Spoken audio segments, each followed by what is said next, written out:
আমাদের প্রাইমারি স্কুলের ক্ষেত্রে যে কালচারটা দেখতে পাচ্ছি অনেক ক্ষেত্রে শিক্ষকরা ফুল টাইম সেখানে থাকেন না, কারণ ওনারা পর্যাপ্ত বেনিফিট পান না। আমরা যদি প্রাইমারি স্কুলটাকে স্ট্রেনথেন করতে পারি তাহলে কিন্তু মূল ফাউন্ডেশনটা ঠিক থাকবে।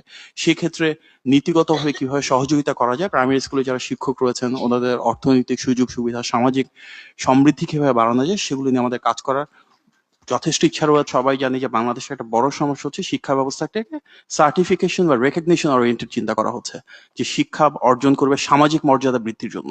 কিন্তু আমরা মনে করি শিক্ষার কিন্তু তার চেয়ে ব্রডার কিছু গোলস আছে। ভ্যালু বেসড এডুকেশন হওয়া উচিত, সুনাগরিক হিসেবে গড়ে ওঠা। আমাদের যে প্রিন্সিপালস, যে সুনাগরিকের গুণাবলীগুলো থাকা উচিত, নীতি নৈতিকতা, সেটা আমাদের শিক্ষা ব্যবস্থা থেকে তৈরি হওয়া উচিত, একদম শিশু বয়স থেকে। আরেকটা বড় বিষয়, যেহেতু আমাদের কর্মসংস্থানের একটা বড় সমস্যা, দেশের একটা বিপুল জনগোষ্ঠী বেকার, শিক্ষার কিন্তু আরেকটা উদ্দেশ্য হওয়া উচিত সেই ক্যাপাসিটি, টেকনিক্যালিটি, কেপাবিলিটি তৈরি করা, যার উপর ভিত্তি করে আমাদের যারা সত্যিই শিক্ষিত হবেন ওনারা আত্মকর্মসংস্থানের মাধ্যমে এন্টারপ্রেনার হতে পারেন, কিংবা দেশে বা বিদেশে কর্মসংস্থানের জন্য যে যোগ্যতা বা দক্ষতা প্রয়োজন সেটা শিক্ষা ব্যবস্থা থেকে পেতে পারেন।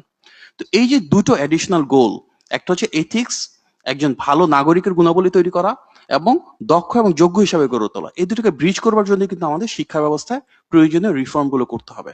যার কারণে আপনারা যদি দেখেন আমাদের মাননীয় প্রধানমন্ত্রী ওনার বক্তব্যে গত দীর্ঘ কয়েক দশক ধরে বলে আসছেন, বাট আগে হয়তো যেহেতু এখানে আইনগত জটিলতা ছিল, ওনার কথাগুলো স্বাভাবিক মানুষের কাছে ওভাবে আমরা পৌঁছাতে পারিনি, কিন্তু উনি সবসময় বলে এসেছেন আমাদের টেকনিক্যাল এবং ভোকেশনাল এডুকেশনকে সবচেয়ে বেশি প্রায়োরিটি দিতে হবে। তো আমাদের শিক্ষা ব্যবস্থার একটা মূল উদ্দেশ্য হচ্ছে অন্ততপক্ষে ক্লাস 6 থেকে থিওরিটিক্যালি এবং ক্লাস 8 থেকে একটা প্র্যাকটিক্যাল এলিমেন্ট সহ টেকনিক্যাল এবং ভোকেশনাল এডুকেশনকে ম্যান্ডেটরি করা। ক্রমান্বয়ে সায়েন্স, আর্টস এবং কমার্স তিনটা সাবজেক্টেই, অন্ততপক্ষে তিনটা ডিসিপ্লিনেই অন্ততপক্ষে একটা করে সাবজেক্ট আমরা টেকনিক্যাল এন্ড ভোকেশনাল এডুকেশনে ম্যান্ডেটরি করতে যাচ্ছি। থার্ড ল্যাঙ্গুয়েজ আমাদের একটা বড় কমিটমেন্ট। সেই ভাষাগুলো যেগুলোতে দেশের বাইরে আমাদের কর্মসংস্থানের সুযোগ তৈরি হবে সেগুলোকে আমরা প্রাধান্য দিচ্ছি। ইতিমধ্যে বিভিন্ন দূতাবাসের সাথে আমরা কথা বলেছি, specially Japan, Korea, China, Italy, France, Germany, এই দেশগুলোর নাম বললাম। ওনারা যথেষ্ট আগ্রহী দূতাবাস থেকে আমাদেরকে কারিগরি সহায়তা দেওয়া, ওনাদের নিজেদের দেশ থেকে লোক পাঠানো যেন তারা শিক্ষক হিসেবে কাজ করে। আমরা তৃতীয় ভাষাকেও, ইটস এ চ্যালেঞ্জিং টাস্ক, অনেকগুলো স্কুল রয়েছে, বাট শুরুতে যদি আমরা এক একটা জেলাতে একটা নির্দিষ্ট ল্যাঙ্গুয়েজকে টার্গেট করি তাহলে আমাদের এডুকেশন সিস্টেমে সেটাকে ইন্টিগ্রেট করতে পারি।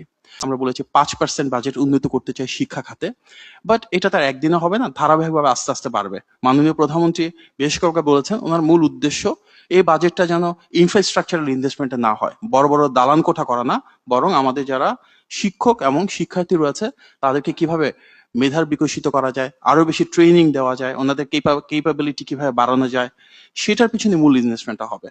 আমাদের প্রাইমারি স্কুলের ক্ষেত্রে যে কালচারটা দেখতে পাচ্ছি অনেক ক্ষেত্রে শিক্ষকরা ফুল টাইম সেখানে থাকেন না, কারণ ওনারা পর্যাপ্ত বেনিফিট পান না। আমরা যদি প্রাইমারি স্কুলটাকে স্ট্রেনথেন করতে পারি তাহলে কিন্তু মূল ফাউন্ডেশনটা ঠিক থাকবে। সেক্ষেত্রে নীতিগতভাবে কিভাবে সহযোগিতা করা যায়, প্রাইমারি স্কুলে যারা শিক্ষক রয়েছেন ওনাদের অর্থনৈতিক সুযোগ সুবিধা, সামাজিক সমৃদ্ধি কিভাবে বাড়ানো যায় সেগুলো নিয়ে আমাদের কাজ করার যথেষ্ট ইচ্ছা রয়েছে। দুটো টুল রয়েছে, একটা হচ্ছে ওয়ান টিচার ওয়ান ট্যাব। ধারাবাহিকভাবে এবং পর্যায়ক্রমে সব স্কুল টিচার যারা রয়েছেন তাদেরকে আমরা ট্যাবলেট, কম্পিউটার প্রোভাইড করতে চাই, এবং সেখানে স্বাভাবিকভাবে কারিকুলাম আপডেটেড থাকবে টেকনোলজি ব্যবহারের মাধ্যমে, যেন আমরা শহর এবং গ্রামের বৈষম্যটুকু কমাতে পারি। Best manuals, best materials, best teachers আমরা স্প্রেড করে দিতে চাই।